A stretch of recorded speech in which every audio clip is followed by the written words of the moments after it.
देखती आंखों, सुनते कानों और धड़कते दिलों, आप सबको हमारी तरफ से अस्सलाम वालेकुम। वालेकुम अस्सलाम। क्या हाल चाल है? बिल्कुल ठीक सर। वाह वाह, आज तो आप कोई सस्ता सिगरेट लग रहे हैं यार।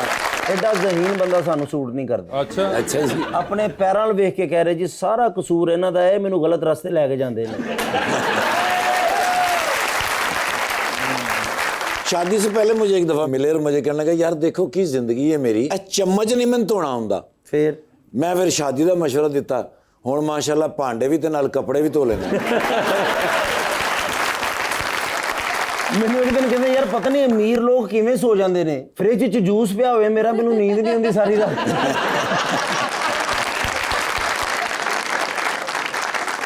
यहाँ पर बुलाते अपने आज की मेहमान को, खास तौर पे कराची तशरीफ लाई, एक्ट्रेस हैं, राइटर हैं और कभी कभी डायरेक्टर भी, मोहतरमा अमर खान।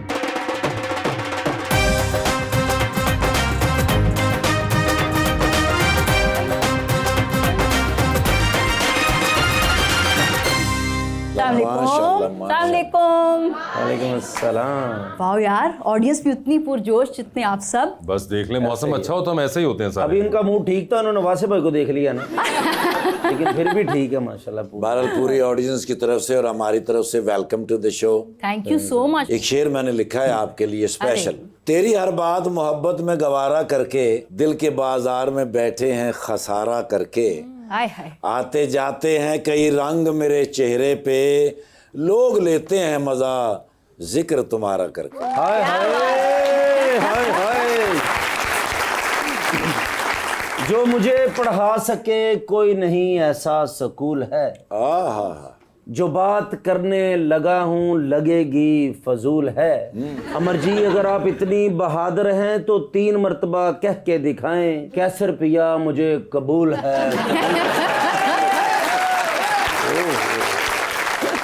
नॉटी शेर आते ही स्टार्ट हो गए, मतलब उन्होंने इब्तिदा ही इंतहाई फ्रैंक तरीके से की, उन्होंने कोई ब्रेक नहीं मारी। लेकिन आप यू मोर देन वेलकम कि आप उनको जो मर्जी चाहे कह सकती हैं। नहीं नहीं, मैं कैसे जुर्रत कर सकती हूँ, इतने बड़े हमारे लेजेंड्स। वासे I have to say something. नहीं आप छोड़ें please please please. I know show मेरे बारे में पूरा होगा, प्लीज। लेकिन मैं इब्तिदा किसी और से करना चाहती हूँ। जी। दीज टू, इफ्तिखार भाई और कैसर भाई, एक था चढ़दा पंजाब, हाँ जी, एक साडा सी डिगदा पंजाब। अच्छा। जिसमें फिल्म इंडस्ट्री भी डिग गई, थिएटर भी डिग गया, फिर जो बेहतरीन गुणी आर्टिस्ट थे वो भी डिग गए। लेकिन इतने सालों के बाद जब इनको हम देखते हैं, पूरे पाकिस्तान का जो मान रखा हुआ है इंडियन फिल्म इंडस्ट्री में, कमेंडेबल। मेरी दुआ है अल्लाह आप जैसा जहन और आप जैसा दिल हमारे होस्ट को भी दे। आप भी झूठे मुंह कह दें अगली फिल्म में आप ले रहे हैं और उनको। मैं सिर्फ ये कह सकता हूँ कि आपको रोज डील करना पड़े तब मैं आपके जज्बात और एहसासात पूछूंगा। और वासे भाई माशाल्लाह हमारी दुआ होती है अब ये फिल्म को लिखें और खुद ही कास्ट हों। आपकी ये दुआ तो फौरन कबूल हो जाती है। नहीं ये अपने लिए भी दुआएं किया करें। इन्हें मैं अपने ससुराल दियां मिन्नतां नहीं कीतियां जिन्हें इन्हें दी कीती। ओए होए होए। मेरा भी कुछ लिखो। कह के नजरें लगवाई हैं, कसम से मुझे भी काम नहीं दे रहे वो लोग। भाई मैं तो आज आपके शो में इकरार करके जा रही हूँ कि मैं अपनी अगली फिल्म लिख रही हूँ। अच्छा। और उसमें मैंने खास तौर पे इन दोनों का कैरेक्टर लिखा है। जो आपने बिल्डअप किया था, मुझे लगा था कि आप शायद मेरा नाम लेने लगी हैं।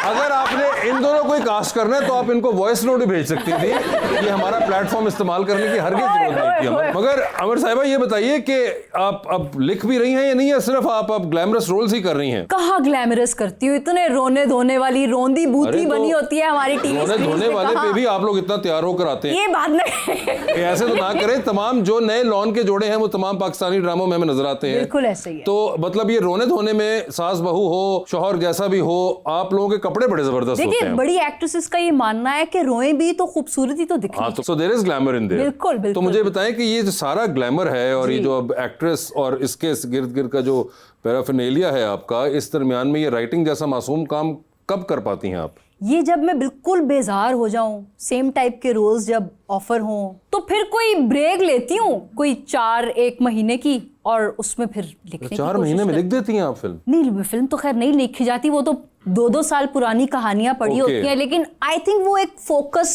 स्पैन जरा थोड़ा कॉन्सेंट्रेट किया होता है कि कुछ तो निकाल सके उसकी शक्ल इन 4-1 महीने में।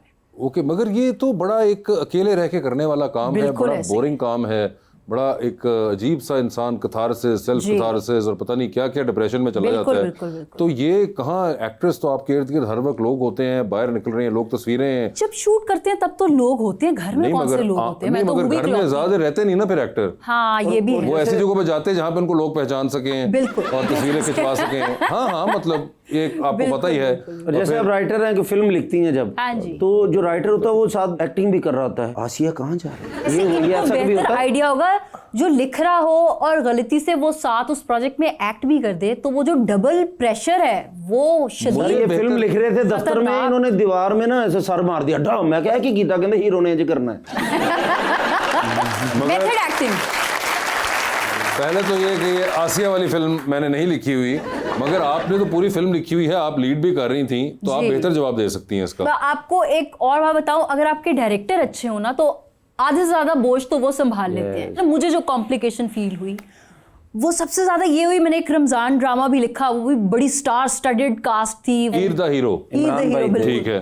तो ऐसा लगता था कि किसी सीन में अगर किसी एक एक्टर के ज्यादा डायलॉग्स है ना, और मैं उस सीन में खुद भी मौजूद हूँ, और बेशक मेरी एक लाइन नहीं, मुझे उस चीज की टेंशन नहीं होती थी कि मेरी एक लाइन नहीं, ये टेंशन होती थी कि इतने बड़े लेजेंड्स हैं और किसी की लाइंस कम है और उनके रिएक्शन भी कुछ आ रहे हैं। लाइक रैम्बो भाई तो बोल देते हैं मेरी लेना तू काट लेगी याने, देख मेरी लेना। तो आप ना वो थोड़े से फिर सेट पे जाके थोड़े से जरा मगर आपने परेशान। द मस्तम लिखी थी, उसके बाद आपने हीर द हीरो लिखी, हीर द हीरो लिखी। उसके दरमियान में या कुछ आगे पीछे उसके और कुछ लिखा? मैं ज्यादा नहीं लिखती, ठीक इसी है, वजह से so नहीं लिखती यही दो क्योंकि है ना? लिखना मुश्किल काम है। ठीक है, तो इन दोनों के अंदर आपके साथ इमरान अशरफ थे, हाँ जी। तो ये क्या आप सोच के लिखती हैं इमरान अशरफ को? बिल्कुल नहीं, ये एक वक्त का हसीन सितम कहें या हसीन इत्तेफाक कहें, एक मिनट पहले फाइनल कर लें कि सितम था या इत्तेफाक था। दोनों थे।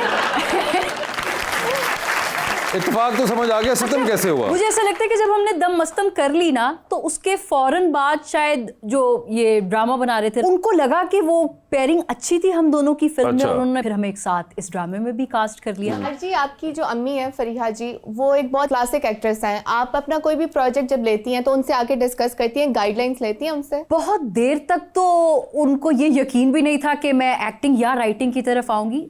जरासीम पूरे थे, लेकिन कभी उनसे जाके मैंने इजहार नहीं किया। I think even as an actor और राइटर हम बहुत सेपरेट हैं। जैसे आज तक उन्होंने मेरे भी किसी किए हुए काम में एक्ट नहीं किया, उसकी वजह ये है कि वो जो माँ बेटी का जो एक रिलेशनशिप है ना, वो इतना स्ट्रांग है कि हम उससे डिस्कनेक्ट करके उसे प्रोफेशनली कोई अमली जामा आज तक नहीं पहना पाए, तो कभी मशवरा नहीं हुआ।